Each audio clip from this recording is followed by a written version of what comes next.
सत्संगे प्रभुंकर वाक्य शुणिबार अपूर्व सुजोग पाउछु। परमेश्वर प्रति प्रभात तांकर पवित्र वाक्य माध्यम आम सहित कथबार्ता होतबारु स्वर्गर परमेश्वर को हृदय सहित धन्यवाद दिए।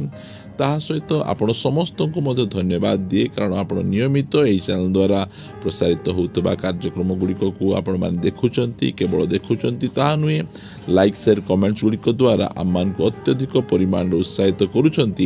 प्रभु आपण समस्त को प्रचुर भाव आशीर्वाद करंतु। आज हूँ 2024 मसीहा डिसेम्बर मास 25 तारिख। आउ एही डिसेम्बर मास 25 तारिख को प्रभु जीशु ख्रीष्टंकर जन्मदिन भाव में पालन करा जाए। आउ एही प्रभु जीशु ख्रीष्टंकर जन्मदिन को बड़ दिन मध्य कहा जाए। प्रिय माने यह बाइबल रे लिखा नहीं जे जीशुंकर जन्मदिन को बड़ दिन कहा जाए कि 25 डिसेम्बर रे प्रभु जीशु ख्रीष्ट जन्म ग्रहण कले। यह बाइबल रे कौन सी प्रमाण नहीं। प्रभु जीशु ख्रीष्टंकर जन्मदिन को बड़ दिन बोली कहा जाऊ कि न कहा जाऊ, मात्र प्रभु जीशु ख्रीष्ट ए धरापृष्ठंकर तांकर प्रथम आगमन बहुत बड़ बड़ विषय करिछि जहा कि केही करि पारि नाहंती। आउ बड़ दिनर बड़ घटना विषय रे आमे निहाती आमे जानिबार आवश्यक रहिछि। आमे पढ़िबा लुकलिखित सुसमाचार 2 अध्याय एहार 10 पद।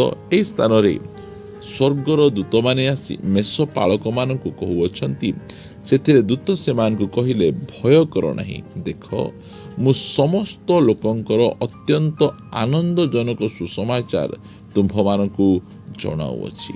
प्रिय माने प्रभु जीशु ख्रीष्टंकर जो प्रथम आगमन बा प्रभु जीशु ख्रीष्टंकर मानव देह धारण करी एई पृथ्वी पृष्ठ को आसीबा या समस्त मानव जाति निमंते अत्यंत आनंदजनक सुसमाचार अटे।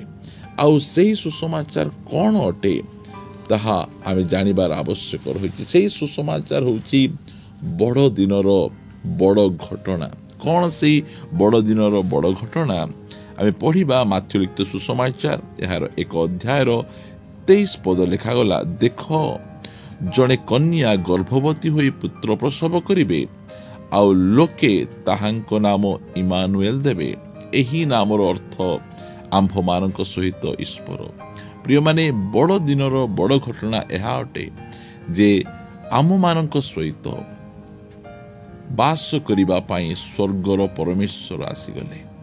एहाठारु कौनसी बड़ घटना नुहे। जो समय मनुष्य पाप कला परमेश्वर मनुष्य को एदन उद्यान रु बाहर करदेले। जो समय मनुष्य पाप कला परमेश्वर आ मनुष्य मध्य कौनसी संपर्क रहिला नहीं। परमेश्वर आ मनुष्य मध्य गोटे विच्छेद प्राचीर तैयारी करागला, तैयारी हो गला। आउ सही विच्छेद प्राचीर है पाप।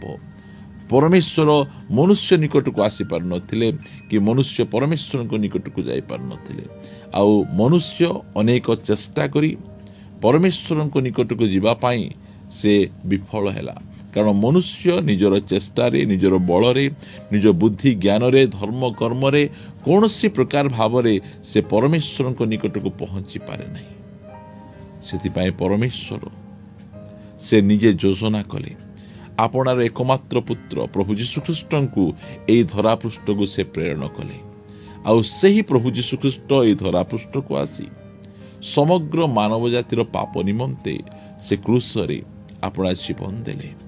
आउ परमेश्वर आउ मनुष्य मध्य जो विच्छेद प्राचीर थिला, जो पापर प्राचीर थिला, सही प्राचीर को भांगी देले, जहा द्वारा कि परमेश्वर मनुष्य मानक निकट रे आसी बास करिवे। प्रिय माने एही बड़ दिनर बड़ घटना यह अटे बा एही बड़ दिनर बड़ उद्देश्य यह अटे जे स्वर्गर परमेश्वर मनुष्य मानक सहित बास करंती। एहाटारु बड़ घटना किछि नुहे। जो समय परमेश्वर गछ तैयारी कले, गछ कि प्रकार तैयारी कले, माटी उपरे पृथ्वी उपरे गछ को तैयारी कले। जदि गछ को माटी रो बाहर कर दिया जाए से बंची पारिबो नहीं। सेही प्रकार माछ को से जल रे तैयारी कले, माछ को जदि जल रो बाहर कर दिया जाए माछ बंची पारिबे नहीं। सेही प्रकार परमेश्वर मनुष्य को अपना निश्वास द्वारा अपना आत्मा द्वारा से सृष्टि कले। जदि परमेश्वर ଆଉ ମନୁଷ୍ୟ ମଧ୍ୟରେ ବିଚ୍ଛେଦ ହୋଇଗଲେ ମନୁଷ୍ୟ କେବେ ହେଲେ ବଞ୍ଚିପାରିବ ନାହିଁ। ମନୁଷ୍ୟ ପାପର ମାର୍ଗରେ ଗଲା, ମୃତ୍ୟୁର ମାର୍ଗରେ ଗଲା, ଆଉ ପରମେଶ୍ୱର ମନୁଷ୍ୟକୁ ଉଦ୍ଧାର କରିବା ପାଇଁ ଏ ଧରାପୃଷ୍ଠକୁ ଆସିଲେ। ପ୍ରିୟମାନେ, ଏହି ବଡ଼ ଦିନର ଏହା ହେଉଛି ବଡ଼ ଉଦ୍ଦେଶ୍ୟ। ସ୍ୱର୍ଗର ପରମେଶ୍ୱର ମନୁଷ୍ୟକୁ ଏକଲା ଛାଡ଼ିପାରିବେ ନାହିଁ। ମନୁଷ୍ୟ ଏକାକୀ ରହିବ ତାହେଲେ ସେ ବିନଷ୍ଟ ହୋଇଯିବ, ଭୁଲ ବାଟକୁ ଚାଲିଯିବ। ତାହାର ସବୁ ସମସ୍ୟାର ସମାଧାନ ପରମେଶ୍ୱରଙ୍କ ନିକଟରେ ରହିଛି। ସେଥିପାଇଁ ସ୍ୱର୍ଗର ପରମେଶ୍ୱର ଏହି ବଡ଼ ଦିନରେ ମନୁଷ୍ୟ ରୂପ ଧାରଣ କରି ମନୁଷ୍ୟମାନଙ୍କ ସହିତ ବାସ କରିବା ପାଇଁ ଚାଲି ଆସିଲେ। ଏହାଠାରୁ କୌଣସି ବଡ଼ ଘଟଣା ନୁହେଁ, ଆଉ କୌଣସି ବଡ଼ ଘଟଣା ଏ ଧରାପୃଷ୍ଠରେ ହେଇନାହିଁ। ଏହା ହେଉଛି ବଡ଼ ଦିନର ବଡ଼ ଉଦ୍ଦେଶ୍ୟ। ଆଜି ସକଳ ମାନବ ଜାତି ନିମନ୍ତେ ଏହା ହେଉଛି ଶୁଭବାର୍ତ୍ତା। ଆପଣଙ୍କ ସହିତ ଆପଣଙ୍କ ପରମେଶ୍ୱର ବାସ କରିବା ପାଇଁ ଚାହୁଁଛନ୍ତି। ପରମେଶ୍ୱର ହେଉଛନ୍ତି ସବୁ ସମସ୍ୟାର ସମାଧାନ। ପରମେଶ୍ୱର ହେଉଛନ୍ତି ଆଶୀର୍ବାଦର ସ୍ରୋତ। ପରମେଶ୍ୱର ହେଉଛନ୍ତି ଆମ୍ଭମାନଙ୍କର ବଳ। ପରମେଶ୍ୱର ହେଉଛନ୍ତି ଆମ୍ଭମାନଙ୍କର ଶାନ୍ତି। ପରମେଶ୍ୱର ହେଉଛନ୍ତି ଆମ୍ଭମାନଙ୍କର ଆଶୀର୍ବାଦ। ପ୍ରିୟମାନେ, ପ୍ରଭୁ ଯୀଶୁଖ୍ରୀଷ୍ଟ ଯେଉଁ ସମୟରେ ଧରାପୃଷ୍ଠକୁ ଆସିଲେ, ସେହି ସମୟରେ ସେ ଗୋଟିଏ ଗୁହାଳ କୁଣ୍ଡରେ ଆସିକିନା ଶୋଇଲେ। କାହିଁକି? ସେ ସମଗ୍ର ମାନବ ଜାତି ନିମନ୍ତେ ଆହାର। ଯେଉଁ ସମୟରେ ମନୁଷ୍ୟ ଭୋକିଲା ହେଇଯାଏ, ସେହି ସମୟରେ ପ୍ରଭୁ କହନ୍ତି, ମୁଁ ସେହି ଜୀବନଦାୟକ ଆହାର। ଯେଉଁ ସମୟରେ ମନୁଷ୍ୟ ତୃଷିତ ହେଇଯାଏ, ସେହି ସମୟରେ ସେହି ପରମେଶ୍ୱର କହୁଛନ୍ତି, ମୁଁ ସେହି ଜୀବନ୍ତ ଜଳ ଅଟେ। ଯେଉଁ ସମୟରେ ମନୁଷ୍ୟ ଅନ୍ଧକାର ମଧ୍ୟରେ ଯାଏ, ସେତେବେଳେ ପରମେଶ୍ୱର କହୁଛନ୍ତି, ମୁଁ ସେହି ଆଲୋକ, ମୁଁ ସେହି ଜ୍ୟୋତି ଅଟେ। ଯେଉଁ ସମୟରେ ମନୁଷ୍ୟ କୌଣସି ବାଟ ଦେଖାଯାଏ ନାହିଁ, ସେହି ସମୟରେ ପ୍ରଭୁ ଯୀଶୁଖ୍ରୀଷ୍ଟ କହୁଛନ୍ତି, ମୁଁ ପଥ। ଯେଉଁ ସମୟରେ ମନୁଷ୍ୟ ମୃତ୍ୟୁବରଣ କରେ, ସେହି ସମୟରେ ପ୍ରଭୁ କହନ୍ତି, ମୁଁ ପୁନରୁତ୍ଥାନ ଓ ଜୀବନ ଅଟେ। ପ୍ରିୟମାନେ, ଆମର ସେହି ଇମାନୁଏଲ ପରମେଶ୍ୱର ଏହି ବଡ଼ ଦିନରେ ଆମ ସହିତ ବାସ କରିବା ପାଇଁ ଆସିଲେ। ବଡ଼ ଦିନର ବଡ଼ ଉଦ୍ଦେଶ୍ୟ କ'ଣ? ସ୍ୱର୍ଗର ପରମେଶ୍ୱର ଆପଣଙ୍କ ସହିତ ବାସ କରିବେ।